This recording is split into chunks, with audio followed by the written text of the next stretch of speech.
ওয়াকারুজ্জামানের ৫ তারিখের যে ডিসিশন, উনি ওনার আত্মীয়তার বন্ধনে, আত্মীয়তার সুবাদে, আত্মীয়তার সম্পর্কের কারণে হাসিনাকে বাংলাদেশ থেকে নিরাপদে দেশ থেকে পালিয়ে যেতে সহায়তা করেছে।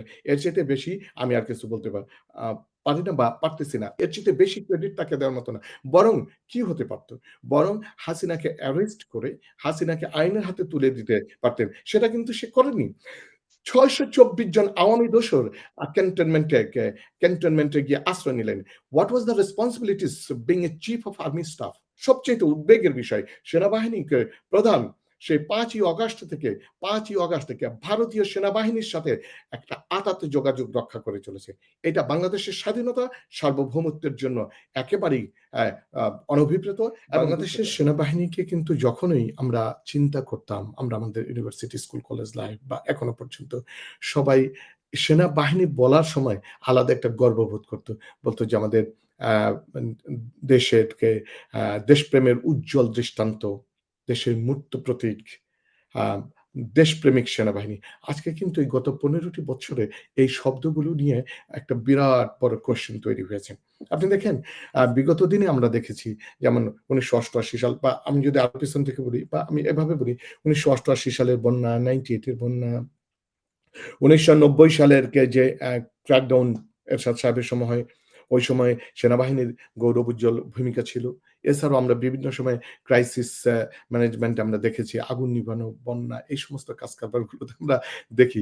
আসলে সেনাবাহিনীকে এই ক্রাইসিস ম্যানেজমেন্ট, ক্রাইসিস মোকাবেলার জন্য তাদেরকে ধরে নি ইভেন ইফ ২৪ এর গণঅভ্যুত্থানের আ ৩ তারিখের যে একটা আম স্টেটমেন্ট, এই স্টেটমেন্টটা প্রশংসার দাবি রাখে যে কিছু অফিসার এটা ইচ্ছায় হোক, অনিচ্ছায় হোক বা বাই ফোর্স হোক বা আলোচনার মাধ্যমে হোক যে কিছু অফিসার বলেছে যে আমরা জনগণের এগেইনস্ট এ দাঁড়াতে পারব না, গুলি করতে পারব না। এটা ভালো।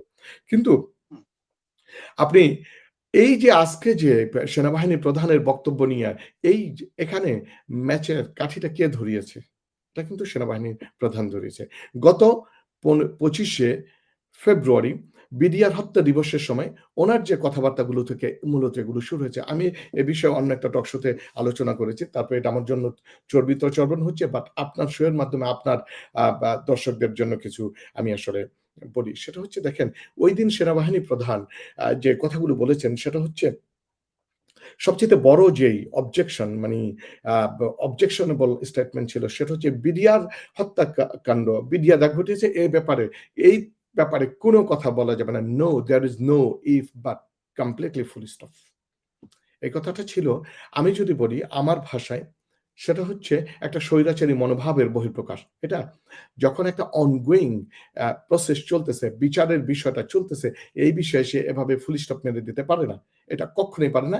এটা সে তার হয়তোবা ক্ষমতার অপব্যবহার করেছে, হয়তোবা ইচ্ছাই হোক, অনিচ্ছাই হোক। পাশাপাশি তিনি রাজনৈতিক নেতৃবৃন্দদের উপরে দোষারোপ চাপিয়েছে এবং রাজনৈতিক নেতৃবৃন্দদের ক্ষেত্রে তিনি শাসিয়েছেন। কিন্তু আমি কিছু ইতিহাস বলি সেটা হচ্ছে যে গত ১৬টি বৎসরে বাংলাদেশের এই যে গর্বিত সেনাবাহিনী, দেশপ্রেমিক সেনাবাহিনীকে একেবারে তাদের কোমর ভেঙে দেওয়া হয়েছে, মেরুদণ্ডকে ভেঙে ফেলা হয়েছে। কিন্তু তখন কিন্তু বিগত দিনের সেনা প্রধানরা এবং এই বর্তমান সেনাবাহিনীর প্রধান বা সেনা কর্মকর্তাদের ভূমিকা ছিল একেবারেই মানে কোয়েশ্চেনেবল এবং সেটা আমরা তাদের কাছে দায়িত্বশীল কোনো ভূমিকা দেখতে পাইনি। বরং আমরা দেখেছি গত ১৬টি বৎসরে তাদেরকে বিভিন্ন ধরনের সেনাবাহিনীর উজ্জ্বল সৌনোজ্জ্বল ইতিহাসকে অ্যা আ ভুলুণ্ঠিত করা হয়েছে। তাদেরকে বিভিন্ন বাণিজ্যের সাথে, কমিশন বাণিজ্যের সাথে যুক্ত করে দেওয়া হয়েছে। তাদের ফ্ল্যাটের সাথে ন্যায্য অন্যায্য সুবিধার মধ্য দিয়ে জনগণ একটা সেবার থেকে তাদেরকে তাদের নিজস্ব সেবার দিকে তাদেরকে বেশি আ অন্তর্ভুক্ত ইনক্লুড করে দেওয়া হয়েছে। বিনিময়ে কি হয়েছে? বিনিময়ে হচ্ছে বাংলাদেশের ইতিহাসের সবচাইতে জঘন্যতম ইতিহাস যেটা পতিত হাসিনা স্বৈরাচারী সরকার ক্ষমতায় আসার মাত্র মাসখানেকের মধ্যে যে ৫৭ জন ডাইনামিককে সেনা কর্মকর্তাদেরকে যে হত্যা করা হয় সে ব্যাপারে সমস্ত সেনাবাহিনী সেনা কর্মকর্তা গুলো তাদের মুখে জিহ্বা রেখেছে। মুখে কুলু এঁটে রেখেছিল। আর যারা কিছু কথা বলেছে তাদেরকে জোরপূর্বক দেশ থেকে বের করে দেওয়া হয়েছে অথবা চাকরি থেকে তাদেরকে অব্যাহতি দেওয়া হয়েছে। এর পরবর্তীতে আপনি দেখেন সাঈদী সাহেবের রায়কে কেন্দ্র করে একই দিন ১৫০ জনের উপর মানুষকে, নিরীহ মানুষকে, নিরস্ত্র মানুষকে হত্যা করা হয়, হেফাজতকে হত্যা করা হয়। বাংলাদেশে যে পরিমাণ গত ১৬ টি বৎসরে মানবাধিকার লঙ্ঘন হয়েছে, এ ব্যাপারে কিন্তু সেনা বাহিনীর ভূমিকা ছিল একেবারেই কোয়েশনেবল। তাদের মধ্য থেকে একটা টু শব্দ পর্যন্ত আমরা শুনিনি। একটা হু-হা শব্দ পর্যন্ত আমরা দেখিনি। তারা বাংলাদেশ থেকে নির্বাচন ব্যবস্থাটাকে একেবারে ভেঙে ফেলেছে। তাদের সেনাবাহিনীর প্রচ্ছন্ন আশকারায় ১৪ সালের বিনা ভোটে নির্বাচন হয়েছে। ১৮ সালের রাতের ভোট তাহাজ্জুদের ভোট হয়েছে। ২৪ সালের নির্বাচন হয়েছে। বিনা বিচারে গুম, খুন, আয়নাঘরের মতো ঘটনাগুলো ঘটেছে। এবং ২৪ সালে হেলিকপ্টারে বাংলাদেশের সেনাবাহিনীর হেলিকপ্টার ইউজ করে গুলি করা হয়েছে। শিশু পর্যন্ত মারা গেছে। এই বিষয়গুলো কিন্তু জাতিসংঘের প্রতিবেদনে এসেছে। এই প্রতিবেদনে এসেছে। এবং সেনাবাহিনীর ওয়াকারুজ্জামানের ৫ তারিখের যে ডিসিশন, এটা একটা ডাইনামিক ডিসিশন হতে পারে এই অর্থে যে মানে মাস কিলিং বা মাস অ্যানার্কি থেকে বরং উনি ওনার আত্মীয়তার বন্ধনে, আত্মীয়তার সুবাদে, আত্মীয়তার সম্পর্কের কারণে হাসিনাকে বাংলাদেশ থেকে নিরাপদে দেশ থেকে পালিয়ে যেতে সহায়তা করেছে। এর চাইতে বেশি আমি আর কিছু বলতে পারি না বা পারতেছি না। এর চাইতে বেশি ক্রেডিট তাকে দেওয়ার মতো না। বরং কি হতে পারত? বরং হাসিনাকে অ্যারেস্ট করে হাসিনাকে আইনের হাতে তুলে দিতে পারতেন। সেটা কিন্তু সে করেনি। ৬২৪ জন আওয়ামী দোসর ক্যান্টনমেন্টে গিয়ে আশ্রয় নিলেন। What was the responsibilities of being a chief of army staff? Army staff হিসেবে তার কি দায়িত্ব ছিল? তিনি গোটা ১৮ কোটি মানুষকে হতাশ করেছেন। তাই তার দায়িত্ব ছিল এই ৬২৪ জন পারপিট্রেটরকে আইনের হাতে তুলে দেওয়া। কিন্তু সেটা তিনি না করে একের পর আস্তে তাদেরকে দেশ ছেড়ে চলে যেতে সহযোগিতা করেছে। আর তারাই আজকে বাংলাদেশকে অস্থিতিশীল করার জন্য একের পর এক অ্যানার্কি করে যাচ্ছে। একের পর এক sabotage করে যাচ্ছে। একের পর এক বাহির থেকে হুমকি-দামকি দেওয়া হচ্ছে এই সরকারকে অস্থিতিশীল করার জন্য। বিগত প্রফেসর ইউনূস সরকার ক্ষমতায় আসার পরে প্রায় মোর অর লেস 100 এর মতো ইনসিডেন্টের ঘটনাগুলো ঘটেছে। এক্ষেত্রে সেনাবাহিনীর একটা ডাইনামিক ভূমিকা আমরা দেখতে চেয়েছিলাম। কিন্তু সেনাবাহিনী প্রধান এবং সেনাবাহিনী কিন্তু প্রফেসর ইউনূস সরকারকে আ বাস্তবিক অর্থে কোনরূপ সহায়তা করেননি তারা। এটা এটা আজকে দিবালোকের মতো সত্য। আমরা সবাই দেখছি যে সেনাবাহিনী প্রধান আজকে যদি একটা ঘোষণা দেয়, "লুক, সমস্ত র‍্যাব, সেনাবাহিনী এবং পুলিশ প্রশাসন তোমরা তোমাদের যে ফাংশন গুলোকে প্রপারলি করো।" প্রত্যেকে প্রপারলি ফাংশন করবে। কিন্তু আজকে কিন্তু তারা প্রপারলি ফাংশন করতে পারতেছে না। সবচাইতে উদ্বেগের বিষয় সেনাবাহিনীকে প্রধান সেই ৫ই আগস্ট থেকে ভারতীয় সেনাবাহিনীর সাথে একটা আঁতাতে যোগাযোগ রক্ষা করে চলেছে। এটা বাংলাদেশের স্বাধীনতা, সার্বভৌমত্বের জন্য একেবারেই অ্যা আ অনভিপ্রেত এবং দুঃখজনক। এবং পরবর্তী সময়ে সে কন্টিনিউয়াসলি, যার কারণে আমরা ২৫শে ফেব্রুয়ারির আগে ঠিক আগ মুহূর্তে বা বিগিনিং অফ জানুয়ারির দিকে ভারতীয় সেনাবাহিনী প্রধান বলেছে, "When you talk about the relationship between India and Bangladesh, then we will talk about the relationship with the elected government." Elected গভর্নমেন্টের সাথে তারা কথা বলতে চায়। তার মানে ইউনূস সরকারকে তারা থোড়াই কেয়ার করে। ইউনূস সরকারকে তারা পাত্তা দেয় না। এটা কিন্তু সাংঘাতিক। বাংলাদেশের এই সরকারের উপর একটা চ্যালেঞ্জ ছুড়ে দিয়েছে। বাংলাদেশের ভাবমূর্তিকে এবং বর্তমান অন্তর্বর্তীকালীন সরকারকে মান-সম্মান নিয়ে একটা ছিনিমিনি খেলেছে। কিন্তু এক্ষেত্রে কিন্তু আমরা দেখি নাই।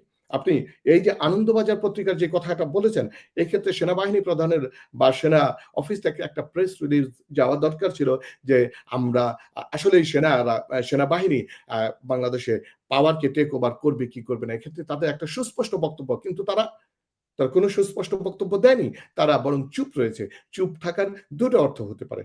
এক অর্থ হতে পারে, ইয়েস, তাদের মনের ভিতরে একটা গু কি বলে গুপ্ত খায়েশ রয়েছে। আমি এটা মনে করি না, বিশ্বাস করতে চাই না। হতে পারে। অথবা তারা এ ব্যাপারে মুখ খুলতে চায় না। লেটস সি, আমরা পরিবেশটাকে দেখি, পরিবেশ কোন দিকে যায়, দেন উইল স্পিক।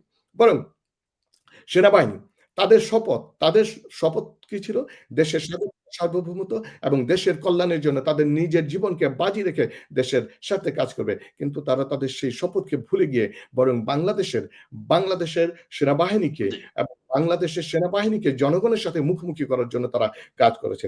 পতিত হাসিনা সরকারকে পুনর্বাসিত করার জন্য তারা একের পর এক কাজগুলো করে যাচ্ছে। এখন সবচাইতে যে বিষয়গুলো নিয়ে প্রবলেমটা তৈরি হয়েছে ওই দিনের 25শে ফেব্রুয়ারি সেনাবাহিনীর প্রধানের একটা যে বক্তব্য, ইনক্লুসিভ নির্বাচনের কথা। ইয়েস, আমরা আমার স্যার নাজমুল হাসান কলিমুল্লাহ স্যার, আমার টিচার মোস্তাফিজ ভাই তারা এবং এদেশের 18 কোটি মানুষ চায় ইনক্লুসিভ নির্বাচন। কিন্তু আমরা যদি বলি ২০১৪ সাল, ২০১৮ সাল, ২০২৪ সালের নির্বাচনে ইনক্লুসিভ নির্বাচনের সময় আপনারা তখন কোথায় ছিলেন? What was your role? আপনারা কিন্তু সেটা ফেইল করেছেন। বাংলাদেশের জনগণ, বাংলাদেশের সেনাবাহিনীর উপর ভারতীয় যে আধিপত্যবাদ শুরু হয়েছে যে গত ২০০৯ সাল থেকে, এক্ষেত্রে আপনাদের ভূমিকা কি? আপনারা কিন্তু এই খোলস থেকে বের হয়ে কথা বলতে পারেননি। আপনার যদি আমরা বলি তর্কের খাতিরে যদি বলি, এক্ষেত্রে লাউড অ্যান্ড ক্লিয়ারলি কোন একটা মেসেজ, একটা স্টেটমেন্ট তারা ইস্যু করতে পারেনি। কয়জন সেনাবাহিনীর কর্মকর্তা, কর্মকর্তা তারা ভারতীয় আধিপত্যবাদের বিষয়ে কথা বলেছে। বরং আপনারা এখন আওয়ামী লীগকে পুনর্বাসনের বিষয়, আওয়ামী লীগকে পুনর্বাসন করতে চায় কারা? ভারত। যেখানে তাদের নিজস্ব স্বার্থ রয়েছে। এটা গত বছর ২৩শে September, so for if I do not make any mistake, গত বছর ২৩শে সেপ্টেম্বর আওয়ামী লীগ ইন্ডিয়া ভারতীয় পররাষ্ট্র মন্ত্রণালয়ে একটা বৈঠক করেছে যে কত দ্রুত, সেখানে ৫ টা প্রপোজিশন নিয়ে কাজ করেছে। সেখানে ওয়ান অফ দ্য প্রপোজিশন ছিল যে কত দ্রুত আওয়ামী লীগকে বাংলাদেশের রাজনীতির মাঠে ফিরিয়ে নিয়ে আসা যায় এবং রাজনীতিতে সক্রিয় করা যায় এবং কত দ্রুত তাদেরকে ক্ষমতায় নিয়ে আসা যায়। এটা তাদের একটা এজেন্ডা। কিন্তু আপনি তো আজকে সেই ইনক্লুসিভ নির্বাচনের মধ্য দিয়ে একই কথা বলতেছেন। যে দেখেন এই আওয়ামী লীগ বাংলাদেশে, আমি শেষ করে দিচ্ছি আর ২ মিনিট। যে বাংলাদেশে আওয়ামী লীগ রাজনীতি করবে কি করবে না, এই বিষয়গুলো জনগণ সিদ্ধান্ত নিয়ে ফেলেছে। আপনি জনগণের পালস বুঝতে ফেইল করেছেন।